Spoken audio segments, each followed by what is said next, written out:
Well, we can start with the good news. It's been a great crop in Provost, Alberta, and right across much of the prairies.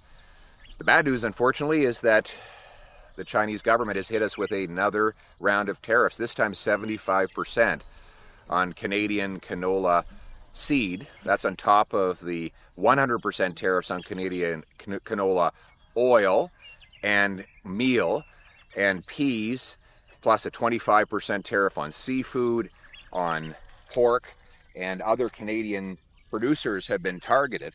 It's another kick to Canada as the world just seems to be thinking that it can walk all over the Canadian economy under the weak leadership of this Liberal government. To add insult to injury, Mark Carney seems determined to go ahead giving a taxpayer-funded $1 billion loan to Beijing and to Chinese shipmakers to make ferries for British Columbia. That's right, the Canadian government is backing a $1 billion loan that will go to the construction of ferries for British Columbia that are made in China. So imagine the lesson that this sends to the government in Beijing, that if they attack our farmers, they get $1 billion of credit from our government.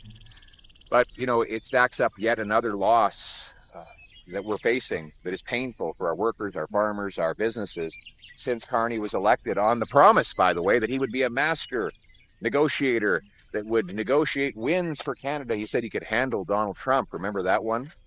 Well, what's been the result since? One, Carney's missed 2 of his promised deadlines to get a deal with the Americans. Under that period of time, the president has actually doubled tariffs on Canada while the prime minister continues to back down, making concession after concession on digital services tax, on counter tariffs, getting absolutely nothing in return. Sounds like elbows down to me. The Americans, meanwhile, are signing trade deals with Japan and Europe. They've given extensions to China and Mexico, no such extension to Canada. And speaking of other markets, well, what's happening around the world? Liberal ministers went down to Mexico, groveling for a bilateral deal. The Mexicans sent them packing. Prime Minister went and did some photo ops in Europe.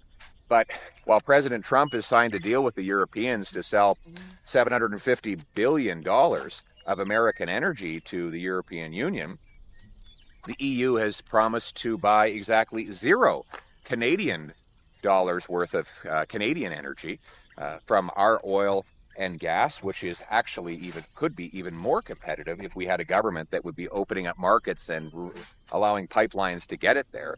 In other words, Carney is losing, and the more he loses abroad, the more Canadian farmers, workers, and businesses pay here at home. But it doesn't have to be this way. Conservatives are going back to Parliament in the fall, and we're going to be fighting to put Canada first. We've got a real plan to do it.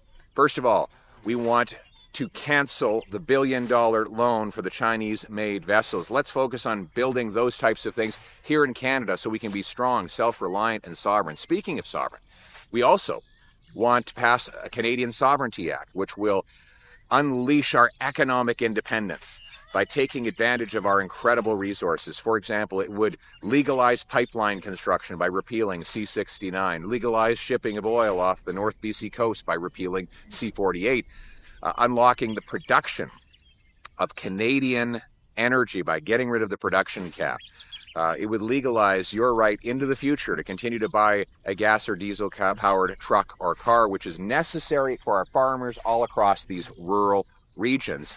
It would bring in a massive tax cut on energy, home building, investment, and work. The most interesting of which is that we would get rid of capital gains tax for anyone who reinvests their proceeds here in Canada. A huge win for farmers who might be selling one investment and moving it to another Canadian investment, all while bringing home the $500 billion of capital that the Liberals have driven into the United States of America. This is a real plan to make our economy stronger and more self-reliant. We need to strategically counter-tariff Beijing in order to dissuade them from going ahead with these tariffs on our Canadian producers. And we need to work with Canadian Western farmers to make sure that they have the supports they need to compensate them for the losses that these tariff defeats have incurred on their families and on their operations.